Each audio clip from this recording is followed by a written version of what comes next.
Bonjour et bienvenue dans cette partie sur l'architecture. Dans cette partie, nous allons créer l'architecture de notre site web. Alors, pour y parvenir, on essaie d'abord de regarder dans un premier temps du haut vers le bas et on regarde toutes les parties du site et on regarde en combien de parties éventuellement on pouvait décomposer notre site. On pouvait découper, le site. Parce que comme vous le savez, on va essayer de découper le site et faire le site morceau par morceau. Alors, si on regarde bien, on voit qu'en haut ici, nous avons une partie. On a une partie qui contient le titre du site. Vous voyez, donc on peut dire que voilà, on a une partie ici. Nous avons une partie ici où nous avons le menu qui est au côté gauche du site. Vous voyez, voilà. Donc, quand on défile, ça reste fixe. Donc, c'est aussi une partie. Et nous voyons aussi une partie au milieu qui défile. Vous voyez, et ce qui défile au milieu, c'est bien les postes. Et nous voyons que côté gauche, côté droite, du site, nous avons les contacts. Et nous avons le nom des personnes qui sont en ligne ou non. Et puis, en bas, totalement, nous avons le bas de page. Donc, cela peut nous amener à dire, voilà, que on peut décomposer notre site peut-être en 5 parties. C'est-à-dire l'entête, le menu, qui est côté gauche du site, la page elle-même, c'est-à-dire les posts.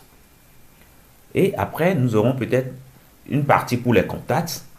Et pour finir, nous aurons une partie pour le bas de page.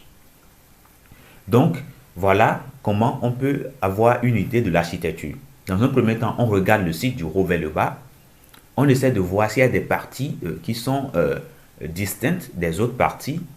Et après, on essaie de procéder à un découpage.